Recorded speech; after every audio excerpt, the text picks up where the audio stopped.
안녕하세요. 김비트의 코인 생존기입니다. 데일리 영상 시작합니다. 어제 업비트에서 매직 코인을 상장했잖아요. 게임 관련된 코인인데 저희가 한 달 전에 영상을 찍었었어요. 그래서 이 영상 카드가 이제 올라갈 건데 그거 보시고 참고하시면 좋을 것 같습니다. 이제 특별 영상에서 이런 식으로 그래도 저희가 보기에는 꽤 근본에 가까운 친구들을 지속적으로 찍고 있습니다. 거의 바이낸스에 상장돼 있는 애들 위주인 경우가 많은데 그중에서도 업비트를 간 게 꽤나 있어요. 그래서 한번 보시는 게 어떨까라는 생각이 듭니다.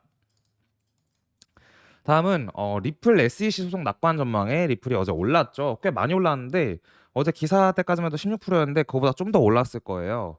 근데 이제 사실 리플이 개인적으로는 과연 패소할까라는 생각을 많이 하고 있는데 여러 가지 증권성에 대해서 모르겠어요. 제 상식적으로 봤을 때는 증권으로 위배되는 게 꽤나 없다고 느껴지고 저는 어떻게 보면 코인을 되게 오래 해서 리플이 어떻게 처음에 토큰을 판매했는지도 기억이 나거든요. 일단 그래서 일단 낙관적이다라고 보고 있는 것 같습니다. 그래서 많은 분들이 생각할 때 현재 시장이 꽤나 과열됐다고 생각할 수 있는데 여기 보시는 것과 같이 현재 크립토 시장은 과열되어 있다고 생각하지 않습니다라고 했는데 그 이유가 꽤나 FTX 사태 이후로 비트코인이 저평가됐고 현재 펀딩비 제가 오전에 출근할 때까지만 해도 펀딩비가 마이너스였어요. 그러니까 이게 무슨 말이냐면 선물 거래에서 롱을 보는 사람보다 숏 떨어진다를 보는 사람이 더 많다라는 거였는데 출근하고 보니까 조금씩 다시 올라온 것 같은데 어쨌든 펀비가 지속적으로 음수로 내려가기도 하고 미결제 약정이 많은 것도 있고 그리고 레버리지 비율도 상당히 낮다. 그러니까 원래 진짜 하락장에서 처음으로 다시 반등을 해가는 과정과 불장 끝에서 정말 이제 비트가 다 꽤나 많이 올랐을 때 이럴 때 사람들이 오히려 레버리지를 많이 써서 선물 거래를 많이 하고 롱 펀비가 엄청 비싸지는 경향이 꽤 많거든요. 근데 어쨌든 둘 다 아니니까 아직까지는 과열이 아닌 것 같다라고 말을 하기도 하고 현물 선물 거래소의 이동량도 꽤 적다. 그래서 지금 되게 중요하다고 생각되는 것 중에 하나가 거래를 보면 지난 1월 달 반등장에서는 선물 거래가 현물 거래를 압도해서 선물이 현물을 시장을 이끌었는데 지금은 은행 파산 이후로는 현물 시장이 선물 시장을 이끌고 있다라는 게 꽤나 중요하다고 저희는 생각을 하고 있어요. 원래 진짜 불장과 반등으로 이어갈 때는 결국은 선물 거래보다는 현물 거래가 더 많아야 시장이 정말 반등을 하는 거거든요.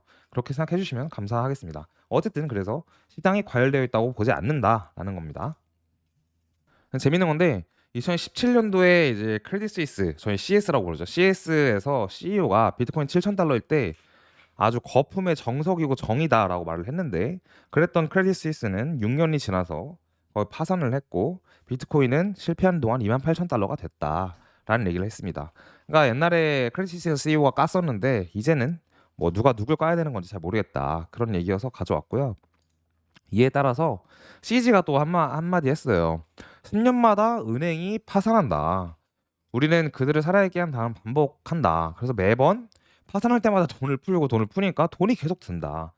한편에 신규 은행이 경쟁을 위해 시장에 진입하는 것은 매우 어렵다. 맞죠? 왜냐면 금융이라는 시스템의 어떤 금융 법인을 만드는 데는 굉장히 많은 라이센스와 돈이 듭니다. 그래서 어렵다. 신규 은행 만드는 건.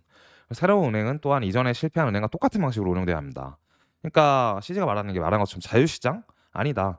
사실 이제 되게 재밌는 게 금융시장에서 캐피탈 회사든 은행이든 뭐 자산 운용 회사든 이러한 레거시 금융에 해당하는 회사를 설립할 때는 되게 많은 라이센스와 복잡한 절차 그리고 비용 이런 게 너무 많이 듭니다. 그래서 그게 어떻게 보면은 또 맞기도 해요. 왜냐하면 돈을 움직인다는 거는 그만큼 되게 조심스러운 일이기 때문에 안전장치가 필요하다는 건 부분적으로 인정을 합니다. 근데 어쨌든 자유시장 경제 체제에서는 과연 이게 자유시장인가 그런 말을 하면서 이제 기존의 어떤 금융권에 대해서 전반적으로 바이낸스 대표가 까는 그런 말을 했다라는 얘기를 하면서 여러분이 어떻게 생각하시는지 궁금해서 가져왔습니다. 그래서 보면 지금 페드의 QE 사실 QE라고 하진 않지만 어쨌든 돈을 풀었고 그거에 따라서 지금 중국과 일본 그리고 스위스도 돈을 풀고 있다. 왜냐면 스위스는 이제 크레딧 스위스가 스위스에 있기 때문에 돈을 푼 건데 보시면은 전반적으로 다 돈을 푸는 거에 이렇게 보시면 합류를 하고 있다라는 거고요. 그래서 ECB 그러니까 유럽의 센트럴뱅크 유럽 중앙은행이 앞으로 이걸 따라갈 거냐? 근데 아마 유럽중앙은행도 곧 돈을 풀지 않을까라는 생각이 들고 저희가 한 달 전쯤 영상에서 올렸을 때 비트코인에게 가장 결정적인 것은 금리도 뭐도 아니고 글로벌 전 세계의 M2 통화 공급량이다라는 말을 했던 기억이 납니다. 그러니까 전반적으로 이렇게 돈이 다 시장에 돌게 되면 비트코인의 가격은 전반적으로는 오를 수밖에 없다라고 말씀을 드리는 게 맞는 것 같아요. 보시면 차트인데요. 이거는 이제 EMA 200일선을 보는 건데요. 보라색 선이 EMA 200일선인데 EMA 200일선을 강하게 돌파를 하면서 항상 반등장이 왔다. 이제 그런 말을 하는 건데 어쨌든 보라색 이 선을 보면 현재로서는 은행이 망하고 지난주죠. 지난주 주봉에서 27%인가? 지난 주봉에서 이제 올랐는데 그러면서부터 EMA 200을 강하게 넘어졌기 때문에 반등 장세로 우리는 접어들어서 이제 갈 거다라는 얘기를 하고 있는 겁니다. 다음은 이거 되게 재밌는 자료였어요. 보면은 일주일에 30%의 움직임. 그러니까 이거는 플러스랑 아래 변동률까지 합쳐서예요. 변동을 30% 하고 나면 그리고 심지어 이제 하고 위로 올랐을 때 주봉에서 올랐을 때 기준으로 보면 다시 50%가 올린 데까지 걸리는 시간이 13년 4월에 2주, 13년 10월에 3주, 17년 7월에 3주, 17년 11월에 2주 뭐 이런 식으로 걸렸다는 거예요. 그러니까 20년 12월엔 또 1주밖에 안 걸렸다. 그러니까 따라서 비트가 한 번 이렇게 올랐을 때는 앞으로 상승 추세에 탔기 때문에 추가 상승을 좀 빡세게 할 수 있다라는 거를 말하고 있는데 이거는 진짜 과거 차트를 보니까 그렇더라고요. 그래서 여러분들도 추가 조정이나 뭐 하락을 보기보다는 여러 가지 데이터를 봤을 때 추가 상승을 보는 쪽이 유리할 수 있다라고 말씀을 드리고 싶습니다. 이건 오른쪽은 1970년도의 금, 왼쪽은 2023년도의 비트인데요. 새신년도에 대한 이야기는 뭐 저희가 너무 많이 얘기를 했죠. 이미 21년 말, 22년 초부터 지금 연준의 정책과 경제 상황 자체, 인플레이션이 1970년대에서 80년대까지 반복되는 그때와 되게 비슷하다. 그리고 그때 금의 가격은 엄청 올랐다. 뭐 이런 얘기를 되게 많이 했었는데 정말 많이 한 것 같아요.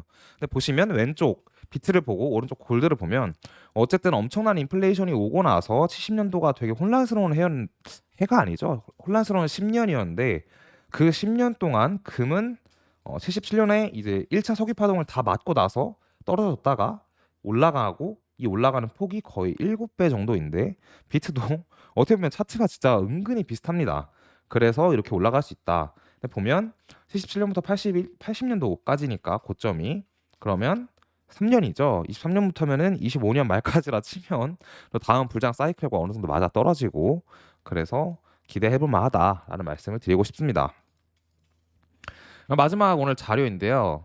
보시면 이제 오늘 새벽에 또 FMC가 있어서 저는 여러분들은 편하게 자실 분들 자시겠지만 저는 낮잠 한숨 못 자고 또 기다리다가 볼 텐데 중요한 내용이 있으면 바로 찍어서 올려드릴게요.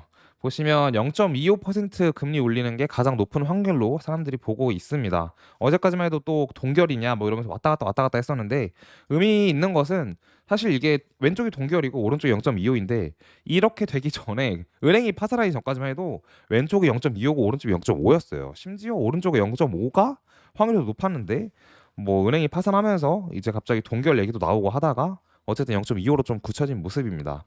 그래서 그렇게 생각하고 편하게 있으시면 될 것 같아요. 그럼 이제 차트를 보시면서 함께 얘기를 합시다. 차트가 이제 또 중요합니다. 요새는. 네, 차트 보시겠습니다. 일봉이고 비트코인을 보고 있어요, 여러분. 보고 있는데 현재 긍정적으로 볼 수 있는 부분이 뭐냐면은 지난번에 이제 1월 달에 급하게 오르면서 RSI를 80을 확 넘겨서 90 부근까지 올랐다가 횡보하다가 또 올랐다가 이제 다시 횡보하다가 떨어졌습니다. 하락 다이버전스가 뜨면서 사실 떨어진 건데 지금 이렇게 큰 반등에도 RSI가 아직 80, 그러니까 80을 기준으로 과매수 구간으로 보는데 넘지 않았다는 거예요. 근데 정말 불장으로 갈 때는 보통 이 80을 넘어주고 횡보하다가 다시 또 오르고 이런 경우가 굉장히 많습니다. 보시면 이제 20년도 말에 21년도에 비트코인 2만 달러 넘을 때도 이런 식으로 진행이 됐었고 물론 조정은 왔었지만 이 이전에도 이미 여기서 넘었다가 가격은 지속 우상향을 하죠. 그러니까 이런 식의 움직임이 나올 거라고 보고 있어요. 일단은 저희는 보고 있고 그래서 추가 상승을 보고 있는 부분이 꽤 있습니다. 4시간으로 보게 되면 조금 이렇게 볼게요. 지난 1월 달에 고점부터 계속 저항을 맞은 이 청록색 선이 보이실 텐데요. 이 선이 이번에 뚫어주면서 지지선 역할을 하고 있어요. 근데 이 선이 꽤나 의미가 있는 게 뭐냐면 결국은 2월 달까지 못 뚫은 위의 저항선이잖아요. 그죠? 못 뚫었는데 완벽히 뚫어서 위에 있습니다. 보통 이렇게 좀 긴 시간 동안, 그러니까 1월부터 2월, 3월까지면은 거의 2달 동안 못 뚫었다는 거는, 크립토에서 2달이면은 거의 주식에서는 뭐 한 8달 되는 거거든요. 못 뚫었다고 치면 이걸 뚫었을 때 상승 가속 추세다. 저희가 텔레그램에도 언급을 했던 것 같은데, 따라서 추가적으로 상승을 빠르게 가속화할 수 있다라고 보는 게 맞고, 지금의 이 느낌적인 거는 개인적으로 경험에 의해서 이 느낌이 언제랑 가깝냐라고 물어보면 21년도 1월 달 2만 달러 넘을 때랑 비슷한 것 같아요. 그때 2만 달러랑 지금 비트의 3만 달러랑 살짝 비슷한 느낌을 주고 있는 것 같은데, 따라서 이번에 상승 가속을 한다면 아마 3만을 넘으면 금방 상만 초중반까지는 한 번에 뚫어내면서 가지 않을까라는 생각을 하고 있습니다. 그리고 한 시간로 보게 되면 현재 위에 저항선이 하나 생겼는데, 이 주황색 선으로 보면 좋을 것 같아요. 지금은 어쨌든 이 청록색 선을 넘어서 상승 가속이 나오면서 급등을 해서 완전히 안착을 했고, 또 한 번 가속화가 될 수 있는 구간은 이 주황색 선을 넘는 구간인데, 이게 29,000 중반 정도 됩니다. 그러니까 이걸 아마 뚫어내면 3만에서 살짝 비비는 척 하다가 3만을 또 한 번에 뚫어내고 31,500이나 뭐 33,000까지는 한 방에 빠르게 가지 않을까라는 생각이 드는데, 마침 또 오늘 FOMC 재료가 있으니 아마 FOMC가 동결이 나오거나 한다면 뭐 오늘 내일 내로 갈 수도 있지 않을까라는 희망적인 얘기를 드리는 거예요, 여러분. 간다는 게 아니라 갈 수도 있다라는 말씀을 드리고 있습니다. 그리고 저희가 이제 많은 분들이 조금 욕 아닌 욕을 하시는 게 뭐냐면, 비트코인 도미너런스가 이제 반등장에서 도미가 계속 오르면서 비트가 혼자 독주할 거다라는 얘기를 많이 했는데, 실제로 그런 현상이 일어났고, 이걸 보시면 주봉으로 볼게요. 주봉으로 보면 현재 저항선을 딱 맞아서 어제 리플이 오르고 이더가 오르고 폴리곤이 오르면 살짝 이제 알트장이 살짝 왔죠. 그래서 뭐 알트장이 왔는데, 아마 도미넌스는 추세를 타기 때문에 요게 오랜 시간 횡보하지 않고 뚫어내고 더 갈 수도 있습니다. 그걸 염두하셔야 될 것 같아요. 그렇게 보시면 어쨌든 아직까지는 비트를 들고 있는 게 알트 들고 있는 것보다는 조금 더 안정적이고 수익률이 높다라고 볼 수 있을 것 같고, 비트가 3만을 넘어서 뭐 3만 위에서 안착을 한다면 그때 알트장이 좀 한 번에 빡세게 올 수 있지 않나라는 생각을 하고 있습니다. 그리고 이제 마지막으로 리플 차트 보고 있는데, 리플이 어제 급등을 좀 빡세게 하는 바람에 오늘은 살짝 조정이 나오고 있어요. 근데 추가적으로 만약에 상승을 이어나간다라고 하면 요렇게 보면은 아주 큰 저항선이 하나가 있는데, 이게 비트로 따지면 지난 지지가 된 거의 19,000대 그 저항선과 비슷한데, 보시면 0.545 정도가 고점이 탄생할 수 있을 것 같아요. 543? 그러니까 이 정도까지 생각을 할 수 있다. 0.54 정도까지는 더 갈 수 있다. 뭐 간다는 게 아니에요, 여러분. 갈 수도 있다라는 거고, 여기서는 그러면 매도 전략을 취하는 게 좀 나을 수 있다. 이렇게 말씀드릴 수 있을 것 같습니다. 그럼 오늘 영상 여기까지 하고 오늘 FOMC를 또 보고 말씀을 드리도록 하겠습니다. 감사합니다.